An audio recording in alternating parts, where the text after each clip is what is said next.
And welcome to another exciting adventure on Riding Through the Unknown. I'm your host, Michael, and tonight's guest is a gentleman who I had the privilege to meet on location in Texas, and it was during his filming. It was a social visit, but it was a great conversation, and he is so kind, and I am so grateful he is coming on tonight to share his new book and his one of his favorite topics. So I will stop muttering my way through this intro and being in such awe of having him on that I will turn it over to the one, the only amazing forensic geologist extraordinaire, Scott Wolter. Thank you, Michael. I appreciate that kind introduction. And it was fun to reminisce about that meeting we had down in Rockwall when we were filming one of my favorite episodes, the Rockwall episode, that, we were hoping it would be remnants of some ancient civilization in the distant past. But this time it turned out to be Mother Nature. And um, I was disappointed on one hand, but I have to say that geological formation was one of the most interesting, cool, and unusual that I've ever seen. And so I can certainly understand why people thought there might be a human connection to it, but it was just Mother Nature doing its thing and showing off a little bit. So that was really cool, and it was fun to meet you when we were down there for that. Yes, and and I appreciate it, and it was so nice of you to let us come and experience what it was like through your eyes and what you were doing and explaining everything. So that was really fun. And I have to say, it was one of those moments where, because I was such a huge fan of the show, I always in the back of my mind am like, I hear that adage, be careful meeting your heroes. But Because you you might be were disappointed, right? right, but you were so kind and everything, and even took photos. And so I just wanted to say thank you for that, and thank you for being who you are on screen, off screen. Well, I appreciate that. Thank you very much. I've said this many times. I'm not an actor. I'm just being me, and I never, I never planned to be on TV. That was never something that, I aspired to do in my life. I wanted to be a geologist, and I've been very fortunate in my career to be a forensic geologist and look at a lot of really amazing things and solve mysteries, solve problems. I mean, that's what I do for a living, mostly in the construction industry. But I'll tell you what, when the Kensington Runestone came into my life 25 years ago now, God, it was this past July. Everything changed, and I did the work. I was proud of the work that we did, and it turned out that in this case, I remember thinking to myself when I was writing that report, and I wrote my conclusion that it is hundreds of years old. Therefore, it cannot be a late 19th century hoax, and is genuine. And I thought to myself, "Oh, good for them, they got one." And I signed the report, I sent it, and I thought that would be it. But little did I know that was just the beginning of what would be, a journey for over a quarter of a century now that has led to, I mean, even more amazing things. And, um, I'm really happy I can sit here today and I can say with 100% certainty that the runestone is authentic. It's arguably the most important historical artifact ever found in North America. And I think we can answer all the questions that arise from it being authentic, like who carved it? Where did they come from? And most importantly, why did they come here to the center of the continent in Minnesota? back in the middle of the 14th century, and I can answer all those questions now. So, um, if I get hit by a bus tomorrow, I think I can say that my life has been complete in that regard. Although there is a lot more work to do, and really the biggest thing that I'm hoping that I'll see in my lifetime. I'm not going to hold my breath, but that the runestone and this previously hidden history that resulted in the founding of the United States of America is realized, you know, in throughout the world. I mean, right now there's academic pushback. There are forces, larger forces at work that really don't want this story to come out. And now I understand why things like the runestone have been suppressed, and so many other mysterious artifacts and sites have been labeled frauds, hoaxes, and whatever to try to make them go away. But what I've learned, Michael, is that the fakes and the hoaxes, they reveal themselves quickly. And I'm not saying that the rock wall was a hoax by any means. It's absolutely real, but it's not man-made, and it actually revealed itself pretty quickly. We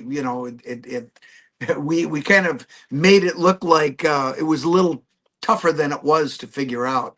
But those things reveal themselves quickly. It's things like the runestone that are authentic, that just keep hanging around, and the harder people try to kill it, the more it just keeps hanging around. So that should tell you something. And I'm just kind of curious with everything that you do. What I guess my one question for you I would start with is, why do you think you were the one meant to find that runestone and set you on this path? Huh. Well, that's I don't know. I mean, I really don't know the answer to that. Although, in some ways, I do think certain people are put in certain situations because they are the ones that I guess can best handle the situation and get to the bottom of it. And I'm not saying that because I think I'm special. I'm not. The one thing that I do have is persistence. And I understand scientific method. I do forensic investigations for a living, and I'm pretty good at it. I've been doing it for over 40 years now. And so I was the right person to do it in that regard, to have, the background, the training to understand how to attack an investigation and what to do in this particular case to get, the data that I needed to draw that conclusion. But the other thing that I will say is, when I when I went to college up at the University of Minnesota Duluth, back in 1980, I went up there on a football scholarship. I was going to be a pro football player, and I did have a good career up there. We won a couple of championships, and I did a pretty good job. But I realized pretty soon that even though I played 4 years of minor league ball, that was not going to be the way I made a living. And I was very fortunate to meet a professor who inspired me and became my mentor, um, and challenged me to challenge myself to become a geologist. And I just love everything about geology. It's so logical. And I was when I was young growing up, I would look at landforms, I'd look at volcanoes, I'd look at rocks and say, how did that form? What made that? And it was, those were questions and mysteries that I wanted to know the answers to, and geology was the way that I was able to do that. So, but I think I chose the right profession, and I was a linebacker when I played football. So I'm not afraid of a challenge. And when people step up and knock me on my ass, I get up and I try to knock them back. And that's just the way I'm wired. I played basketball today. I'll be 67 in a couple of weeks.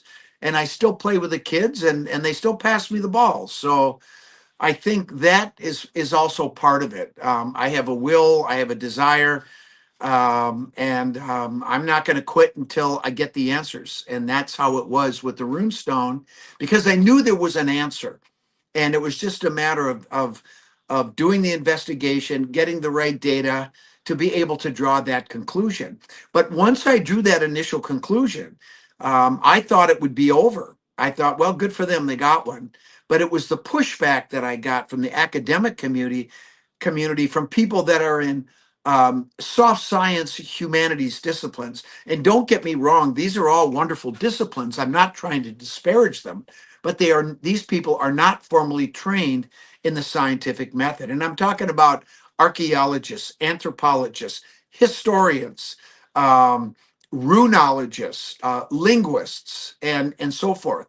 And again, these are all wonderful disciplines. They're very important, but I got pushback from these people in these disciplines that were telling me that I did not understand scientific method and I was wrong about the runestone.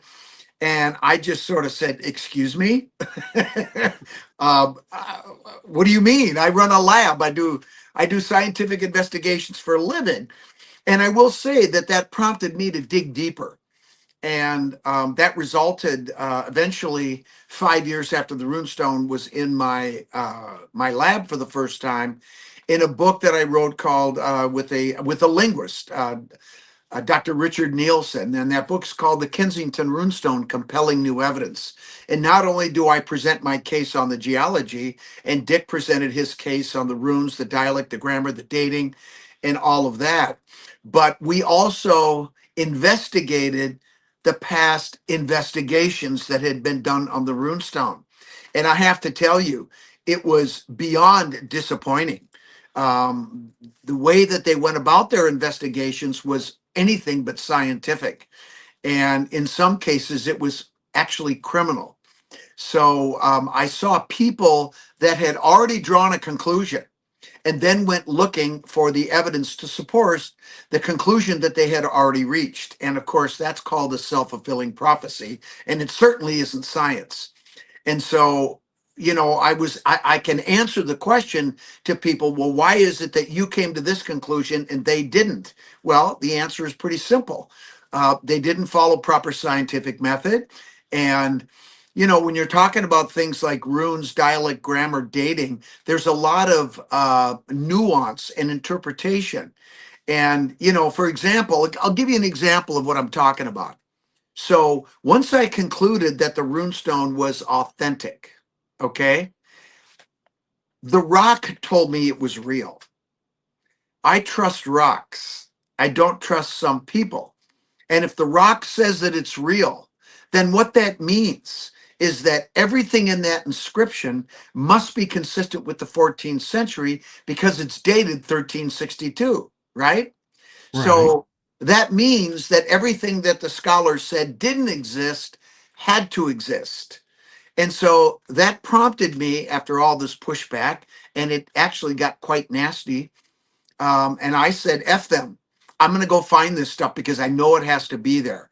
And I went over to Sweden 5 times between 2003 and 2005. And guess what? I found everything that they said didn't exist. Now, you would think that if these people were truly scientific, that they would have said, "Wow, man, that's awesome. Way to go." But that's not what happened. They just criticized me even more and chose to ignore, marginalize, or just disappear. And this is when I knew for sure these people aren't scientists, because let me tell you how it works. Let's say, Michael, that you came up with a theory that, coffee's good for you, right? You did a study, you published it, and it was generally accepted that coffee is good for you if you drink, 2 cups a day or whatever. And then another scientist comes along, let's say it's me, and I do a new study and I bring in new data that you didn't have. And I drew the conclusion, hey, you know what? Based on this little compound here, by drinking 2 cups a day, it's not good for you. And that's exactly what happened with the runestone. But if you are a scientist, you would look at me and say, "Hey, Scott, nice going. I didn't have that data. So based upon that, I'm going to change my opinion, and I'm going to go with you because look, I didn't have that. I drew the improper conclusion, and I'm going to change my opinion." That doesn't make you wrong. That doesn't make you stupid. It makes you smart because you have additional data that has changed what you previously believed. And that happens all the time in science. And that's how you handle it. And you pat the guy on the back. And look, it's happened to me in my career. I wrote a report on a parking ramp that collapsed. Two people were killed. It was a big deal. And actually, a young technician told me, he said, "Scott, I just don't think that's right." And I said, "Why do you say that?" And he told me his reasons. And I said, "Well, let's go take some more samples and take them in this area, right along the interface where the failure occurred.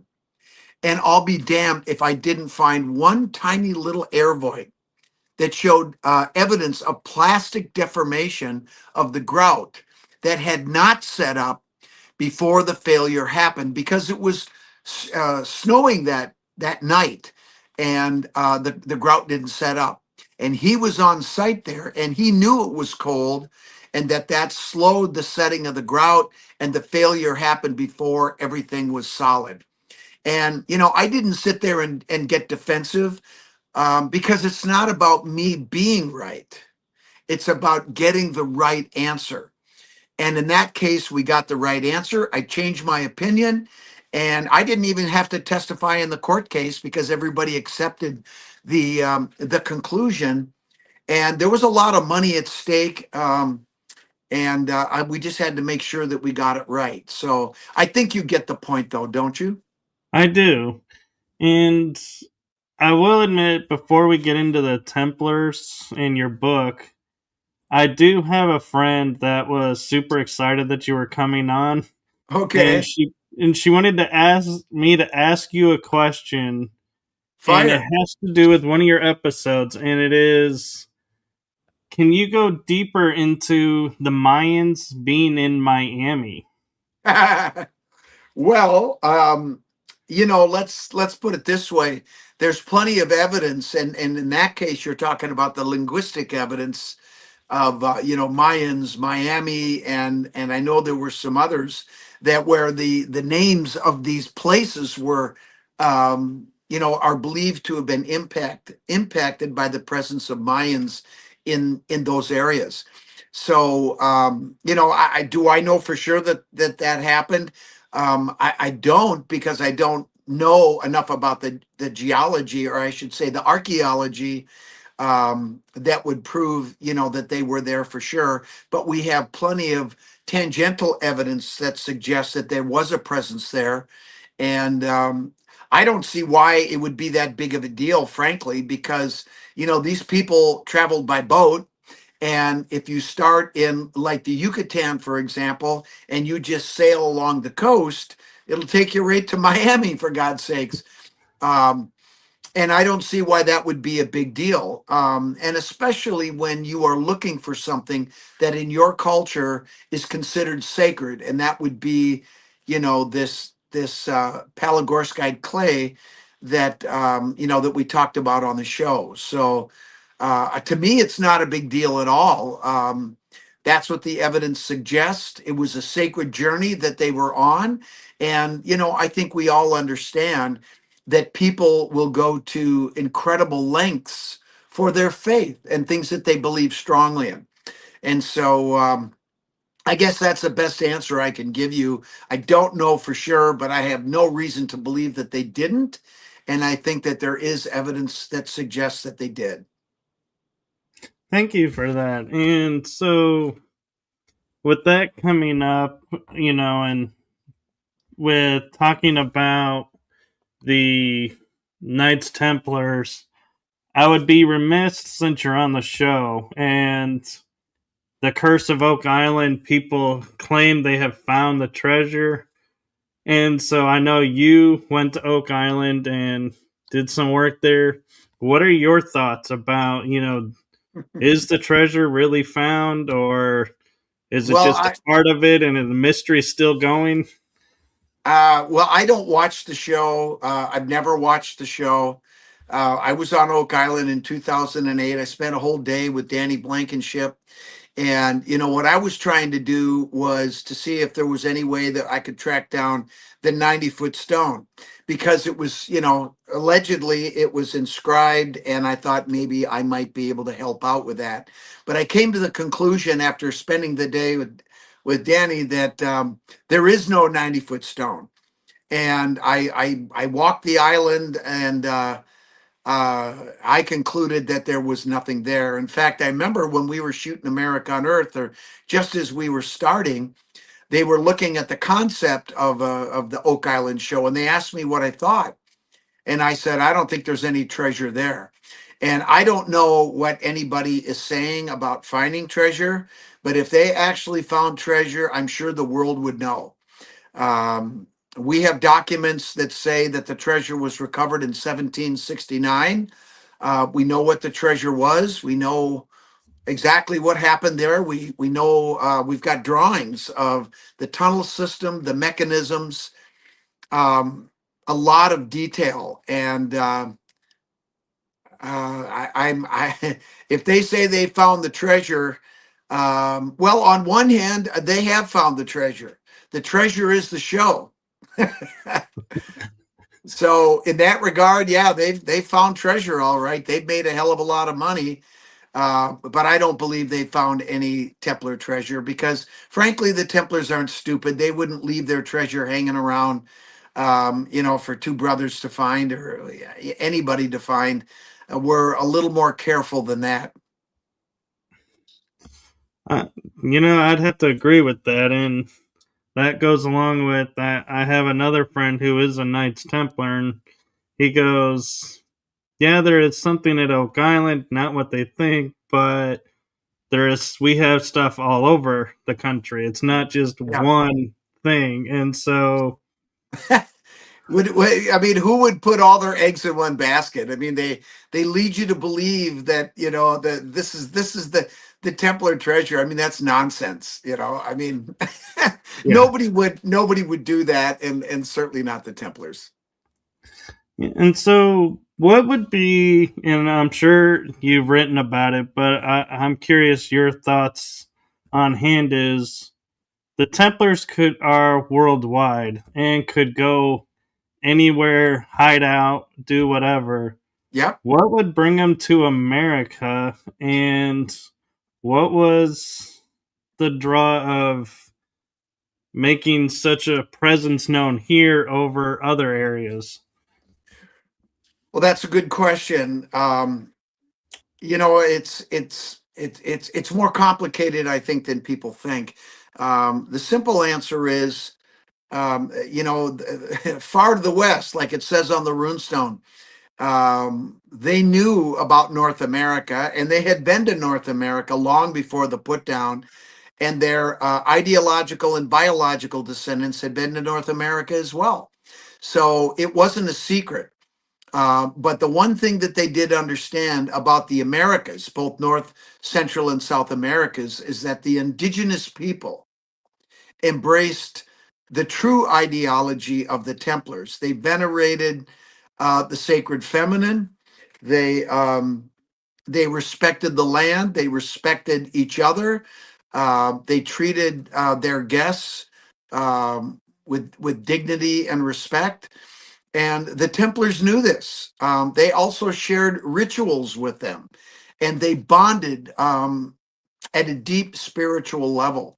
And really, at the end of the day, what we talk about in both my new book, which is right here, called The Greatest Templar Tale Never Told, the Sinclair Weems Journals. And I have a new book that's going to be coming out, another book that's coming out this coming year, that is about the Cremona document. And if you think this book is great, and it is really good, I mean the journals really are the story, and what the story they tell is fantastic. All I do is provide commentary and put things into their proper context. I mean, um, everybody that's read it is just dumbfounded at how amazing the story is. And it touches on all the places that they put treasure. They put treasure on Oak Island, and then they recovered it, and the bulk of it was used to fund the revolution. But the whole mission that the Templars started, um, in earnest back in the 14th century, was to establish a sanctuary, a new home. In the journals, they call it a free Templar state. It's also called in the journals the New Jerusalem. Brother Francis Bacon called it the New Atlantis. A place where people of all races, colors, creeds, religions, whatever. The whole concept that we have in our Constitution and Bill of Rights that says that every human being is born with certain inalienable rights. We are all equal, and that's true. I mean, it's absolutely true. And so, what they wanted to do was to establish this sanctuary in a place where they could be free from the tyranny of the monarchs of Europe, free from the persecution of the Roman Catholic Church. And it was those two entities that put down the Knights Templar order on October 13, 1307. Now, the Templar order was not caught off guard, as history will want you to believe. They knew that this was coming, and they prepared for it. And when the church went and raided the treasury in Paris on that day, there was nothing in there. When they went to the western port of France at La Rochelle to confiscate the ships that were loaded with treasure, they were gone and disappeared into history. And this book really begins in earnest at about that point. We know where those ships went. We know where they hid the treasure. We know how they moved it in increments to the west, eventually to North America, primarily in Nova Scotia, in many places, mostly on islands, including Oak Island. And then the mission, which they called the Covenant, which of course is the highest agreement that you can make with your deity, your God, to complete this covenant, which was to establish that sanctuary. And in 1769 and 1770, the time came. Our founding fathers, who inherited that obligation of the covenant, who were pretty much all Freemasons. 53 of the 56 signers of the Declaration were Master Masons. They were also Knights Templar. They just didn't tell anyone. But they inherited that obligation, and they sent 46 young men and 6 slaves. These men were all Freemasons, and they were directed by people like Ben Franklin, George Mason, and some of our other founding fathers that people will recognize their names, to recover those treasures, to bring them back to the Grand Lodge at that time to help fund the revolution. And so that's the story. So we owe this United States of America really is the completion of that covenant, of the establishment of the New Jerusalem, the New Atlantis, that free Templar state. And if you look at the history and you understand what happened at the time of the founding of this nation, we fought a war. The Revolutionary War was against a monarchy, right? The King of England. And, now we're trying to go back to it, for F's sake. This is ridiculous. And, the Roman Church, I mean, we have freedom of religion and separation of church and state for a reason. And it goes back to the persecution of the Knights Templar, when the church and the monarchies elevated each other, legitimized each other above the people. And so our founding fathers are the descendants of those Templars that were persecuted by those entities. And that's why they created this nation of the people, by the people, for the people, to elevate the people above the government. And right now, that's being tested. I have no doubt that we're going to survive it. It's just how much damage is the current regime going to do? And I don't mean to get political, but I'm trying to make a point that, I think a lot of our people in government have forgotten our own history. Unfortunately, too many of them on both sides of the aisle are profiting from their jobs, and that's not how it was set up. The biggest problem that we have in government right now is we don't have term limits. We need that. We need to have term limits for our people in government. When it was originally set up, the founders envisioned people from all walks of life would take time out and serve their country for a short time, and then they would go back to their practices, back to the farms, back to whatever. But that's obviously evolved into something much different, and we have career politicians that unfortunately, corruption is rampant, and again, it's on both sides of the aisle. And this is not the way our government was intended by our founding fathers, again, who were all Freemasons. Now, you can call me biased because I am a Freemason. I'm also a Knights Templar, but this is the truth. This is our history, and you don't have to look very far to see that everything I've told you is correct. No, I totally agree, and it's something I've thought about myself. And I'm curious your thoughts on why is it with all the cultures that we talk about through history, that have come and gone. What is it about the Knights Templar that when people hear about it, they're like, "Oh wait, I need to dig deeper into this one," and is the draw into that? And on top of that, what got you started into delving into the Knights Templar? Well, I'll tell you after I asked you how I got into the Templars after I answer your first question.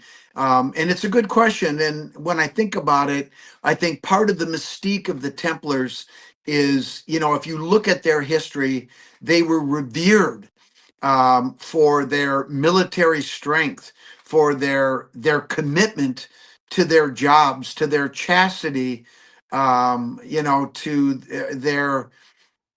their commitment to their deity. And I use the word deity as opposed to God because deity is, there's many different types of religion, and there are people that believe in a higher power, like Freemasons, that don't practice organized religion.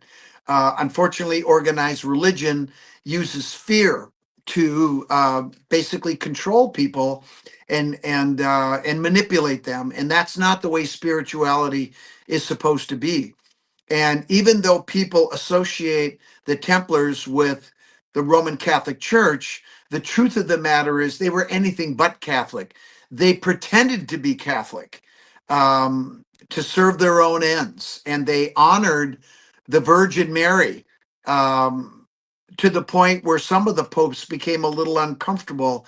All you have to do is study the leader of the true leader, spiritual leader of the Knights Templar, and that's Saint Bernard de Clairvaux, who first joined the Cistercian order in 1113 and wrote the charter for the Knights Templar order.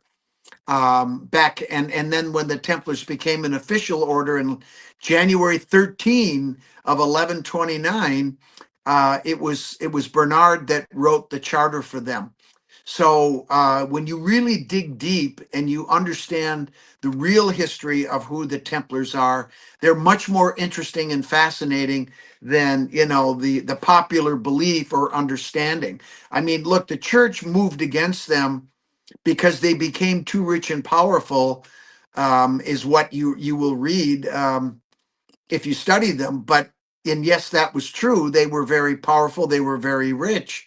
But the real reason that the church was pissed off is because they realized who they really were, and they venerated the sacred feminine. And they're not Roman Christians; they were Gnostic Christians, and those that practice the true faith to this day. That's what we are. So we honor the feminine. We don't treat her like she's property. We don't, deify women and elevate men above them as the Roman Church has done since the Council of Nicaea in 325. And this is one of the biggest um, problems that humanity has suffered through and continues to suffer through. And the Roman Church and Roman Christianity is a big part of that problem. Women are just as they bring something different to the table, but men are not better than women. I would make the argument that women have their shit together a hell of a lot better than most of us men. And so the true ideology that Gnostics embrace is a balance.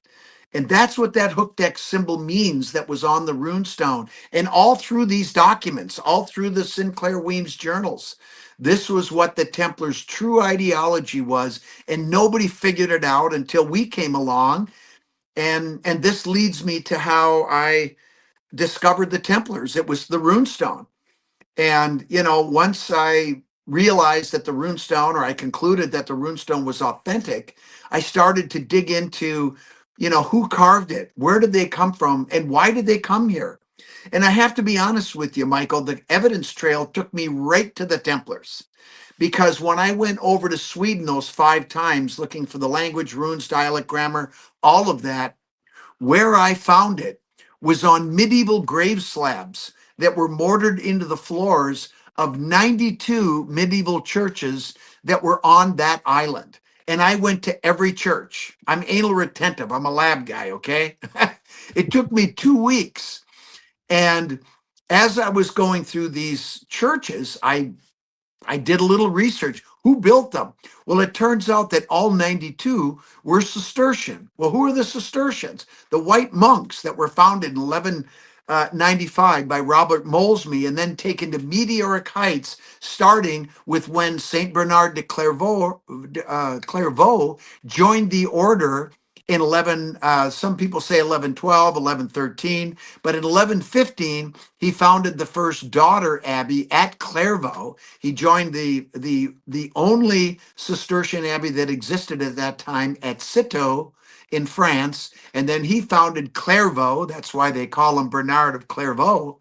But by the time he died in 1153, not even 40 years later, there were over 300 Cistercian abbeys all across Europe, into Scandinavia, the British Isles, all the way to the Holy Land. And of course, by the year 1300, there were 750 Cistercian abbeys. And what I will tell you is that the Knights Templar are Cistercian monks.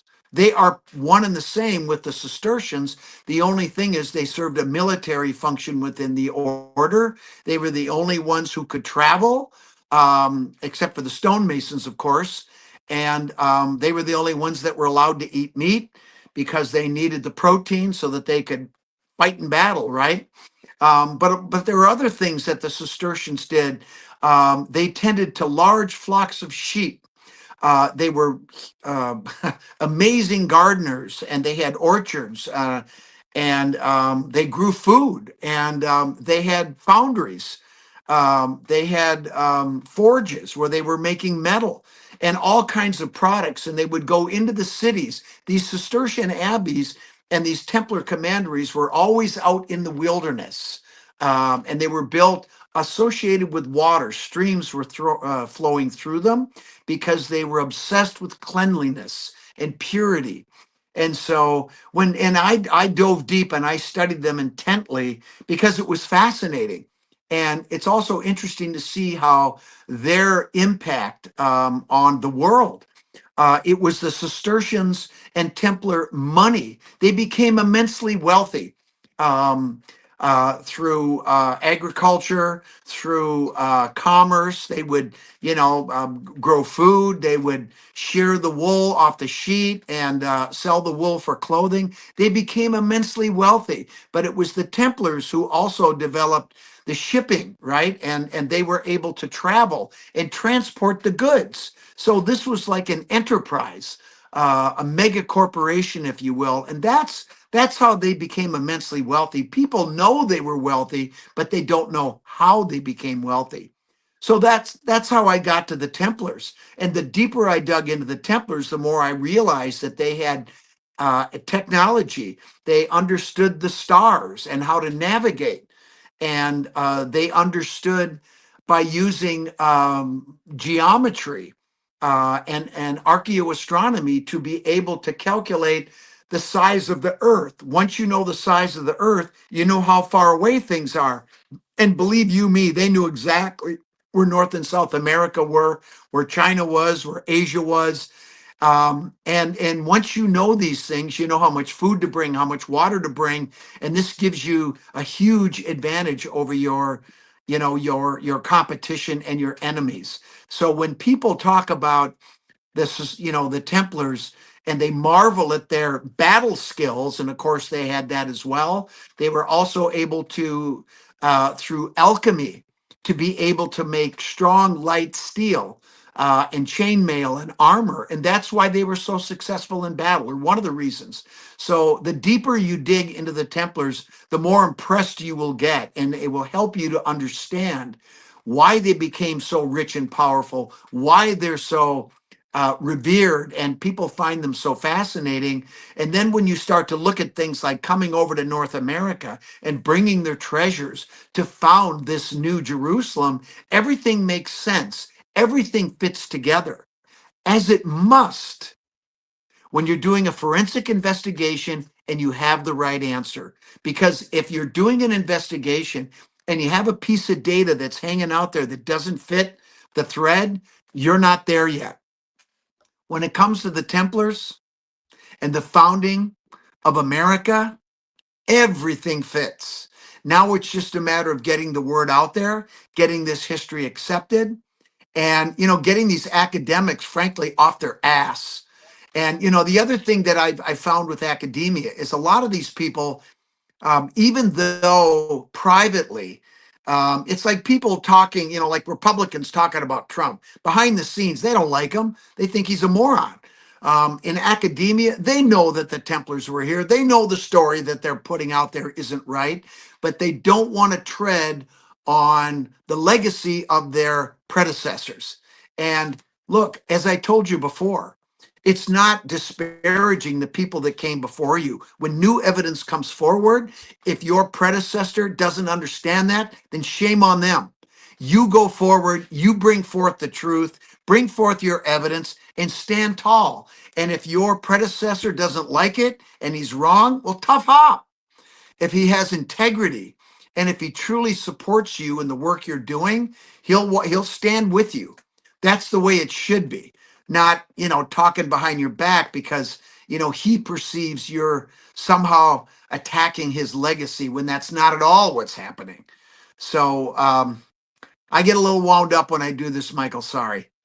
Oh no, I love the passion and the information. And one thing that I've come across when I'm, looking into the Knights Templars that kind of makes sense to me, but at the same time I question it, is when in the Holy Land during the Crusades, Yeah. they would be friends with the Sultan and his armies. And when they would show up, they'd be like, "Hey, do we really got to fight this battle?" Okay, well then, yeah, and they give it their all. But then when the battle's over, they're back to, okay, so what are you doing this weekend? Kind of mentality. Is that well, real that's or?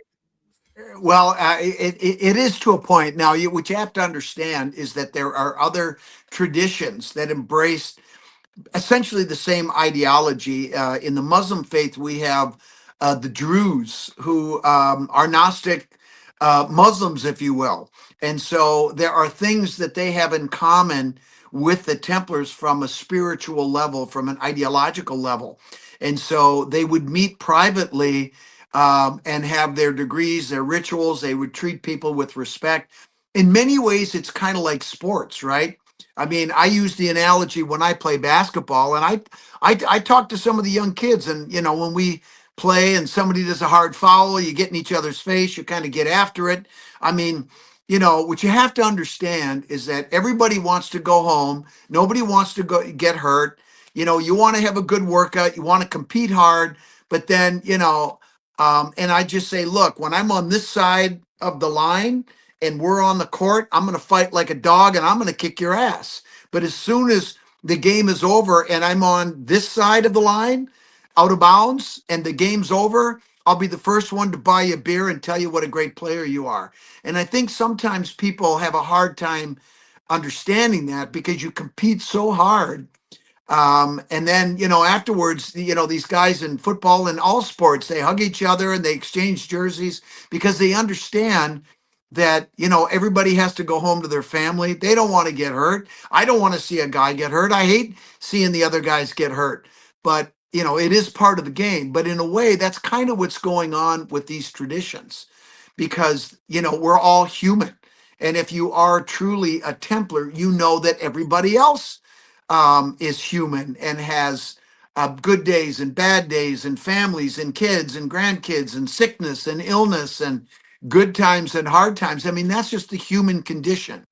So, in that regard, I think what we see with Templarism is people focusing on the human aspects of people, and when they go into ritual, you are a brother, and it doesn't matter whose team they're on. It's when you go into these sacred places, you respect the space and you respect the people that are there. And but they have a job to do too. And so once you depart, and you go back to wherever you go back, you may find yourself in battle. But I will tell you, you probably heard stories about Freemasons, like during the Civil War, during the First and Second World Wars, and this is where what's in the news, this whole idea that this drug running, they suspect, they don't know for sure, they haven't presented any evidence that these boats are transporting drugs. They might be, they may not be. That's one problem. But they blast one of these boats, and it turns out there's a couple of survivors, right, that are hanging onto this boat. Well, international law says that you need to provide aid to those people because they're not a threat anymore. And I don't want to hear any of this bullshit in our administration that says that they were. They were not. And this is an outgrowth of the whole concept of brotherhood. So if you are in a foxhole and you've got an enemy who's wounded and he's sitting there and he gives you the Masonic sign of distress, you know that he's a brother. You are obligated to provide aid and comfort, even though he's your enemy. And I mean, this happened to Santa Anna. After the Alamo, about a month and a half later, he was a Freemason, and he was in a battle and he was being defeated and they were about to kill him. And he pulled out his Masonic apron, he gave a sign, and his life was spared. So it's this tradition that we see going all the way back to the Templars in the Holy Land, all the way through to today. But we just don't have any more Masons in government anymore. And this whole idea of respecting the human condition, we're not seeing that here with our current administration. You sure aren't seeing it with the guy at the top. He doesn't give a shit about anybody but himself. And that has to change. We need to see more compassion. We need to see people treating each other with more respect. I mean, my God, that's part of the human condition. I mean, when somebody opens a door for you, a simple thing like that, I mean, that lifts you up, right? Or Right. if somebody does a kind gesture, pat somebody on the back or just say, hey, that's a good job. We need more of that kind of a thing, not talking people down, making fun of people, calling people names. I mean, for God's sakes, that's grade school stuff. And it really bothers me as a Freemason. And I'm, but the other reason why I talk about politics is because we are living through um, a really, really difficult time. And we're on a precipice here with humanity, and we need to get our act together or we're not going to make it. It's that simple. And it starts by being kind to each other and respecting each other and not treating, somebody like garbage because they talk different, they look different, they're from a different country. I mean, this is insanity. And that's part of the message that I want to make sure that I give. And I don't care if people don't like it, because if you don't like it, that means that you are not the kind of person that I want to be around. And that's that. I mean, you can talk straight, you can have disagreements, but at the end of the day, let's just agree to disagree, treat each other with respect. And I got the first round, man. Let's go talk about things that we have in common. And we just need to see more of that, especially in our country. I agree. And you mentioned how the Templars were with the Virgin Mary. I always thought that the Mary that they were venerating and like the sacred rose symbol to was Mary Magdalene. Is Yep, that Mary. Yep, yep, absolutely. And the truth of the matter is the leadership of the Templars, their ideological and biological ancestor was Jesus and Mary Magdalene, John the Baptist, and the Essenic tradition. And then it goes back even farther into Egypt and to the Atlanteans over 13,000 years ago. And, some people, when I say that, they go, oh my God, how can that be? That can't be true. And I say, look, just step back for a sec. There are over 8 billion people on the planet walking around today, right? That's a fact. And every single one of us have ancestors that were alive 2,000 years ago, right? right? That's a fact. Nobody's going to argue with that. And if you do, you're a fool. But it's true. So, why is it such a big deal that these two people who were married and had at least 2 children, actually, she had 3. She had one with John the Baptist before she married Jesus. And Jesus was actually obligated to marry her after John the Baptist was beheaded.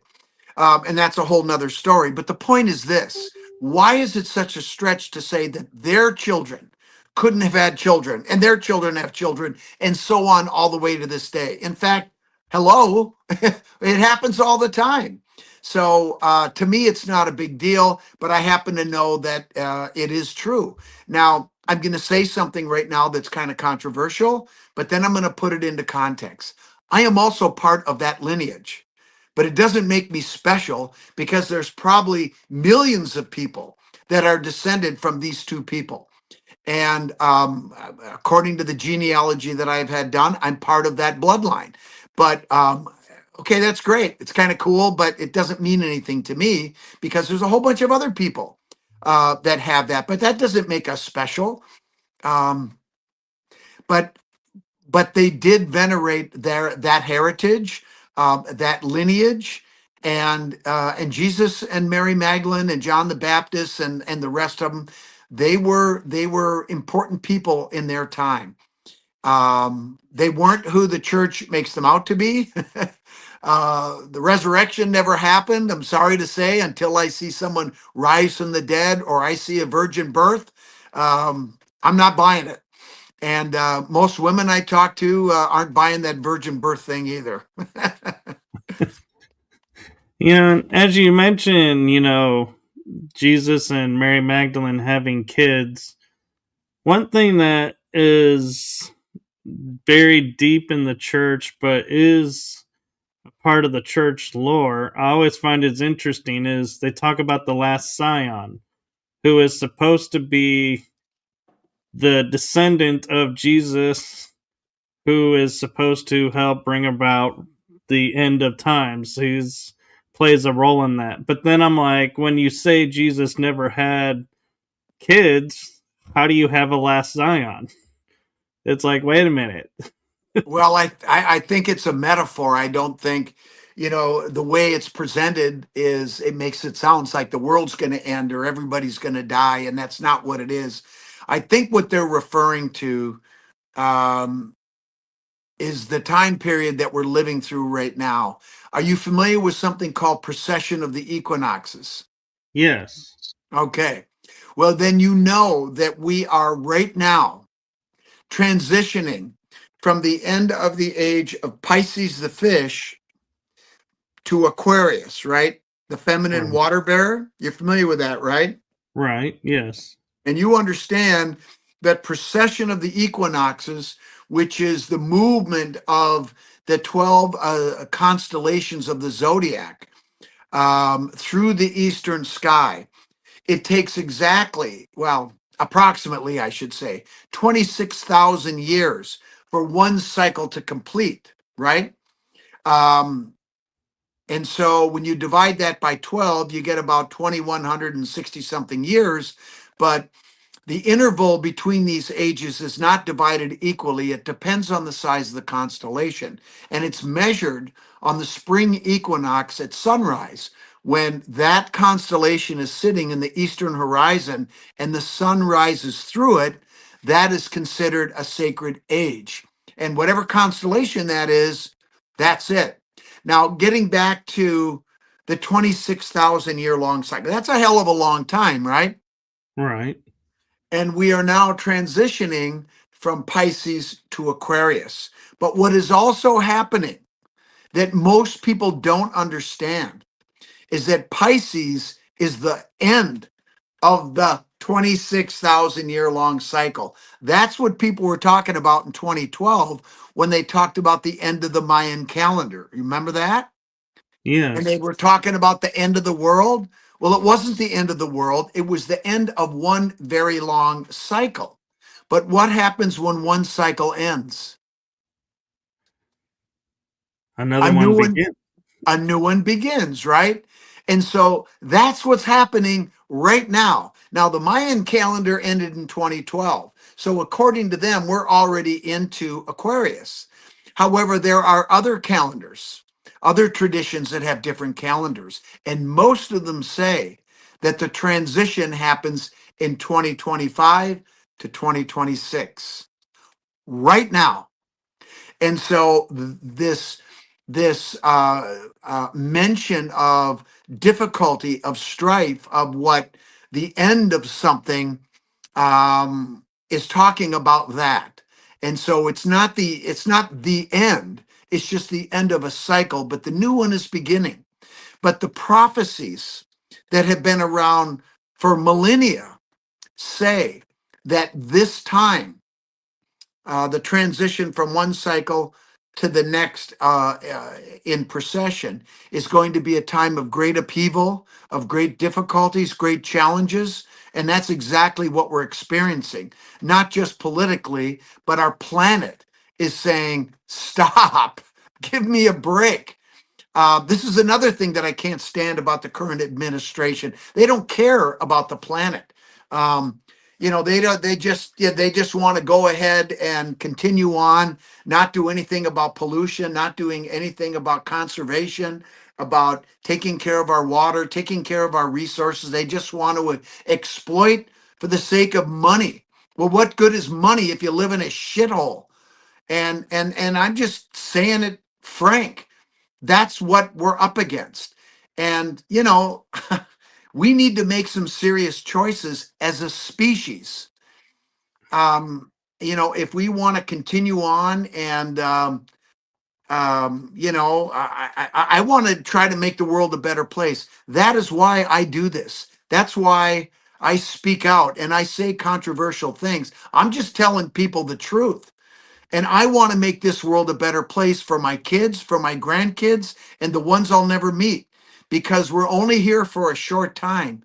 And I feel fortunate that for whatever reason, I've been able to be on a show like this, to have a platform, to hopefully have some credibility so people will listen to what I'm saying and take it to heart and make those changes that we all have to make if we want to go into the future successfully. I love this planet. I love the people that I call my friends and family. And I want the world to be a better place. I've got beautiful grandchildren, and I want them to have the same experience you and I had growing up in this wonderful planet that is just so beautiful and gives us so much, and all we do is shit on her. I mean, my God, you don't, defecate in your living room, do you? Well, why are we doing it to our planet? This is our home. And so, we're up against it right now, and we have to decide how we want to go forward. And that's why I'm speaking out. And I'm sorry if I'm getting spun up, but that's my jam, man. Oh no, you're fine, and I just want to make awareness that we are at the hour mark, a little Oh, bit over. So I don't know if you have time to go longer, or if you have somewhere to be. well, we can go for a little bit longer. That's okay. It's only 9 o'clock here. My phone, I've been getting texts. I just got to tell you a quick story. I have a really good friend. I've known him for probably 35 years. And if there's people listening that live in Minnesota, you'll probably recognize the name Don Shelby. Don Shelby was a news anchor in our market here in Minneapolis for about 35 years on WCCO TV. And he's like, one of the founding fathers of Minnesota, very well respected, a super smart guy. And he was actually a guest on my show a number of times. And he was sort of that, person one of the guys I would go to, that I would seek advice for. You're a very smart guy, wonderful historian. And he's actually reviewing right now. Last Saturday, I gave him a copy, a draft of the next book, and he's been reading it and emailing me the last couple days, and he's texting me right now, and so I'll hit him up when we're done, so don't worry about it. But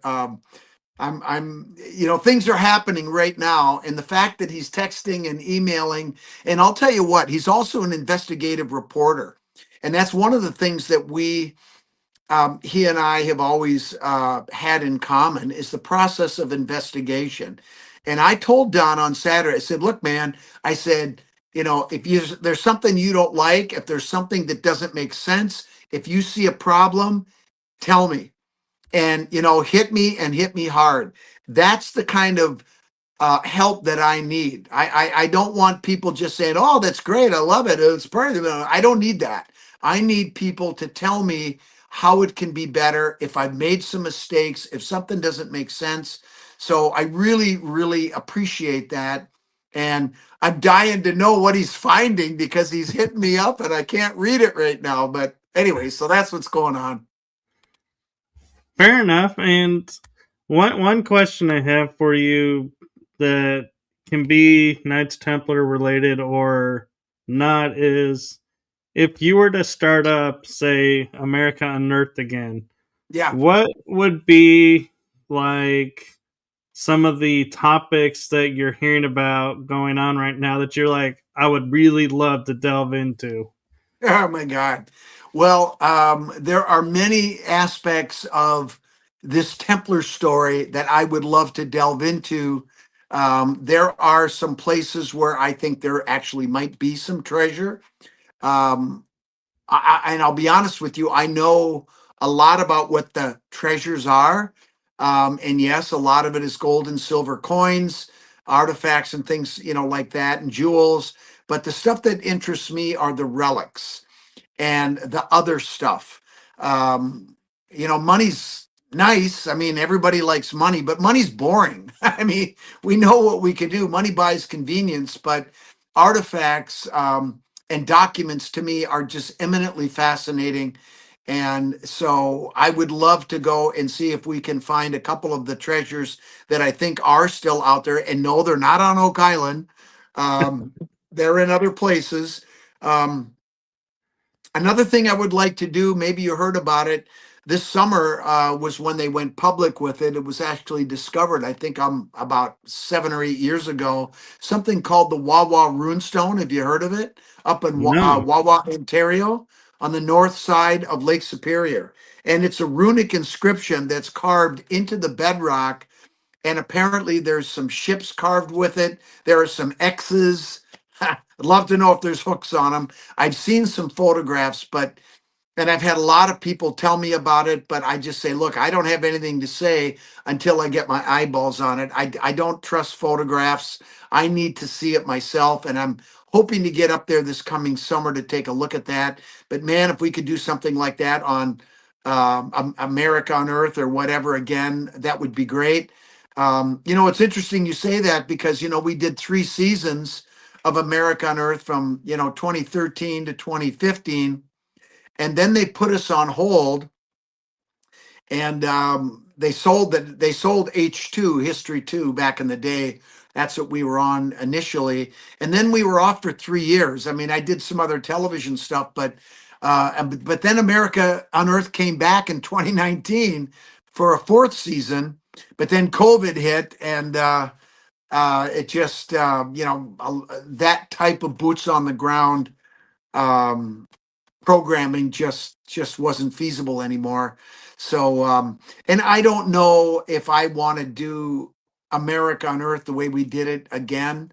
um I mean, physically I could do it. I'm getting to be a lot older now. I don't know if people want to look at some gray-haired donkey running around, but um there are some things that I still want to do when it comes to this whole Templar story, to get it out to the world, because I want it to be accepted. Because I think once people know the truth about who the Templars are, how they went about founding this nation, maybe we'll get back to the original tenets and, make this place the respected, you know, house on the hill that everybody looked up to, because that's not where we are right now. But I believe we can get back there. And I think we have to go back. When something's broken, sometimes you just got to tear it apart and rebuild it again. But we have that foundation of the tenets and principles upon which this nation was built. And we have to stick to those. We have to honor those. And we have to believe in those, and we have to walk the talk.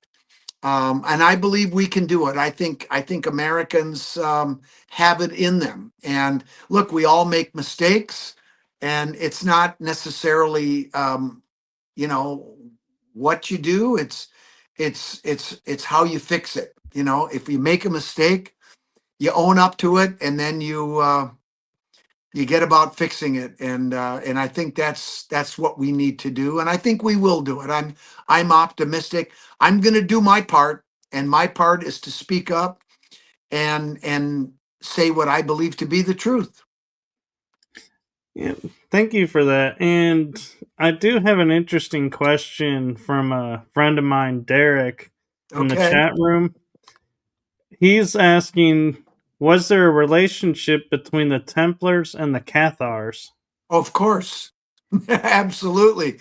The Cathars were probably the purest Christians of all, Gnostic Christians, of course. um, and they were probably practicing the truest um, rites and traditions that Jesus was teaching. I mean, what the church is talking about now is not what Jesus was teaching. One of the most important things, and maybe this is a good thing to and of course, the Roman Church was going to have none of that, and they wiped the Cathars out. But Catharism did not die. They did not kill them all. There are still Cathars, and they are still closely aligned with the Templar traditions to this day. They just went underground, and like the Templars did, but we're still here, and they're still here. But there's something very interesting in the new book. You're going to read about these amazing messages that the Templars, their information that they preserved, they protected, and they encrypted. And in many cases, and we have about 30 messages so far that we have been able to decipher. And the difficult part is just because you decipher one message doesn't mean you're automatically going to get the next one, because they're all encrypted differently. And it's a pain in the butt, let me tell you. It's a real challenge, but we've been able to decipher pretty much all of them. I don't think there's any we haven't deciphered. But a number of them use a cipher phrase that's mandatory to be able to solve the code and decode it, right? So there was the longest message that we have deciphered is over 6,600 characters, 6,609 to be exact. And there is a particular cipher phrase that we were able to figure out what it was. And it's kind of cool the way they hide the cipher phrase. Sometimes in an anagram, do you know what an anagram is? Right, when they mix up the letters. They mix up the letters and you have to figure out what the word is, right? Um, so in this particular one, the cipher phrase is at the top, and then you put these groups of symbols um, alphabetically within that phrase, and then you read it this way. I mean, it's really hard to put this together carefully and keep everything straight. And as we were decoding this message, the cipher phrase would appear again in the message about every 15 to 20 lines. And the reason they did that was to make sure that you were on the right track. Because if you didn't get the cipher phrase again, you screwed it up and you had to go back and fix what you'd just done. The cipher phrase occurs 13 times within this long message.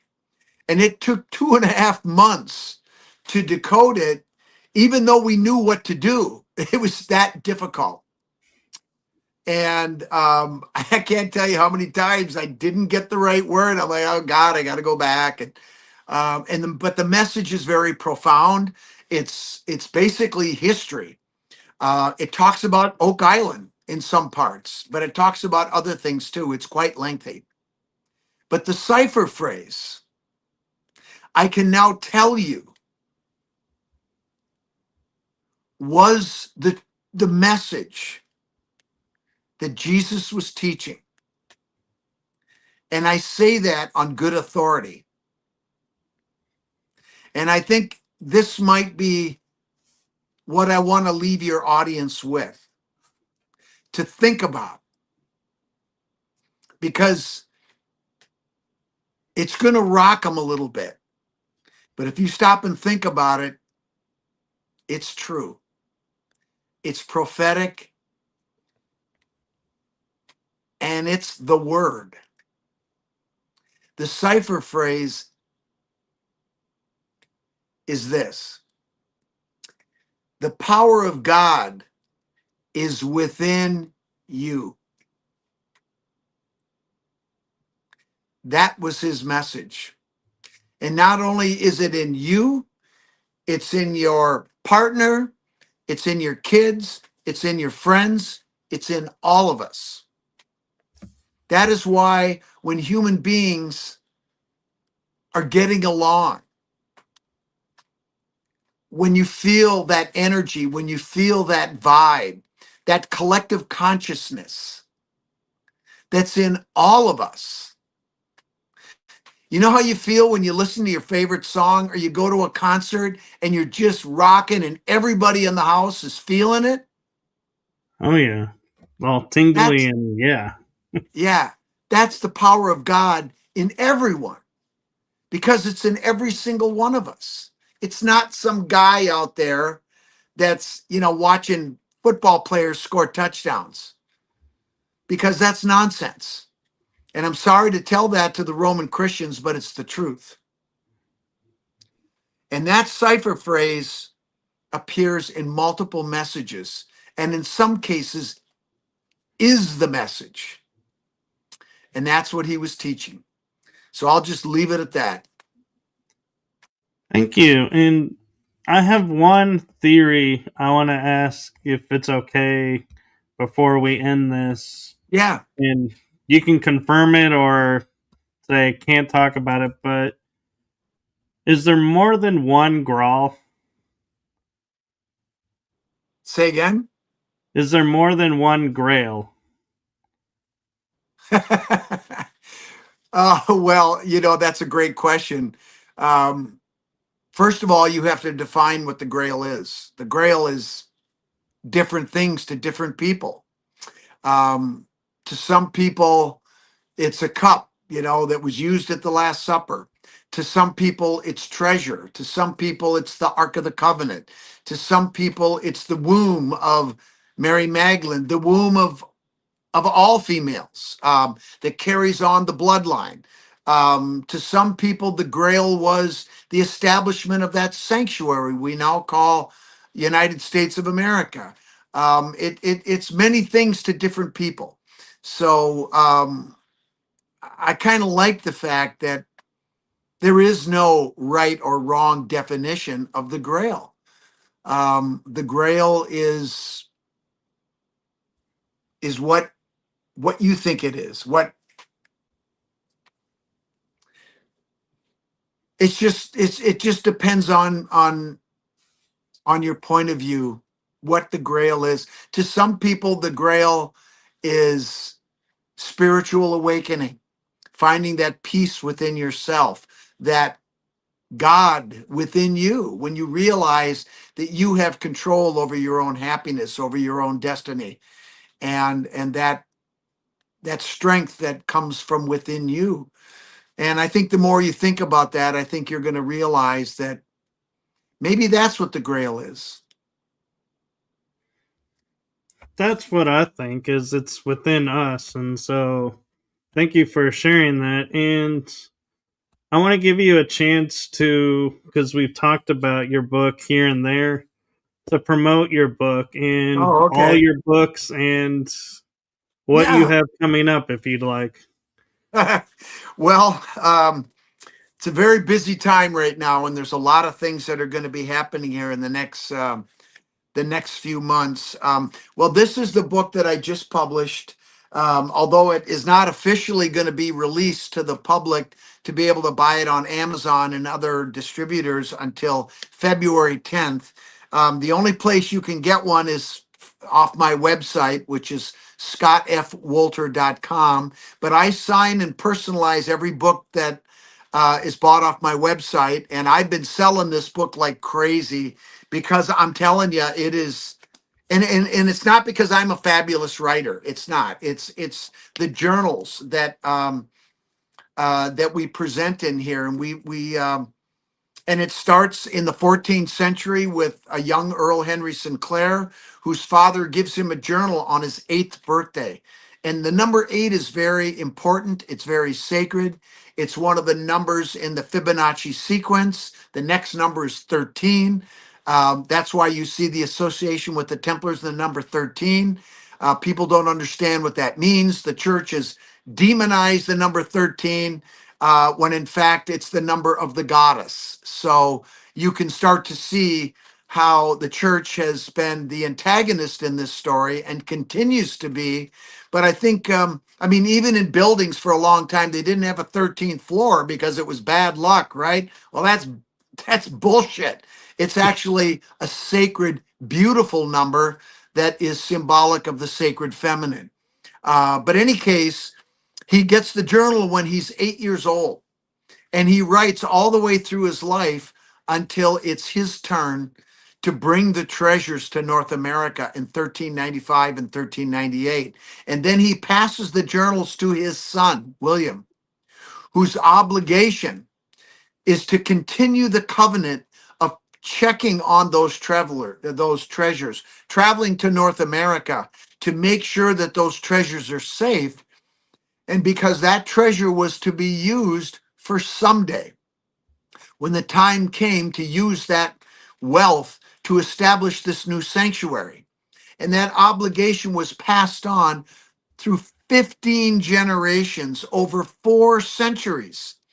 And there were 5 generations in the Sinclair clan, and then the journals were passed on to the Weems clan, who back then and to this very day in Scotland, that family are shipping barons.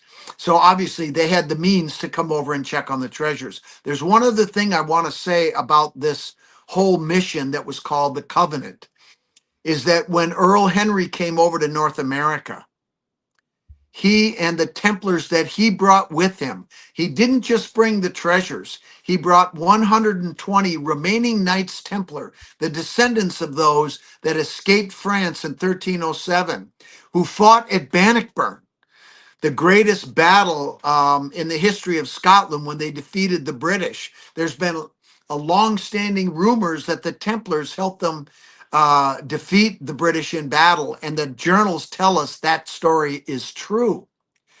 But Earl Henry and his men brought over 120 remaining descendants of those Knights Templar, and they stayed in North America, in part to guard those treasures.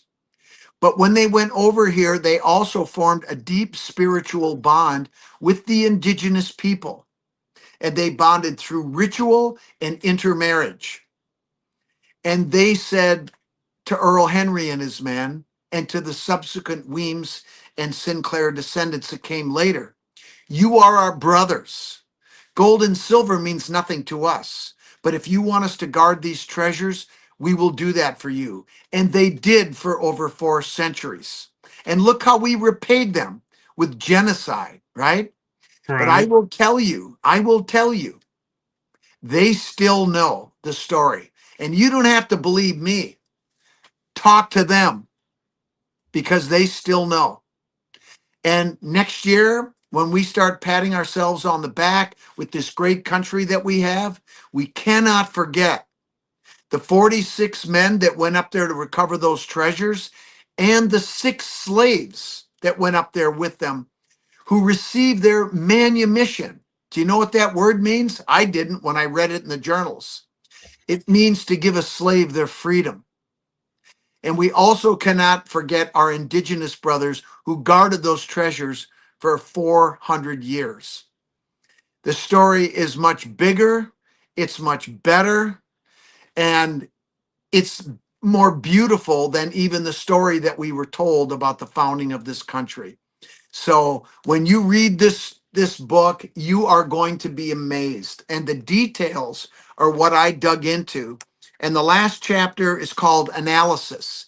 And I did my best to try to find the evidence that was consistent, cohesive, and conclusive that this story was right. The journals came to me in 2016, but it took me just under 10 years to vet them because when I went public with them, I knew how great this story was, but I had to make sure that to the best of my ability, I can sit here and tell you and the people that are listening that this story is true.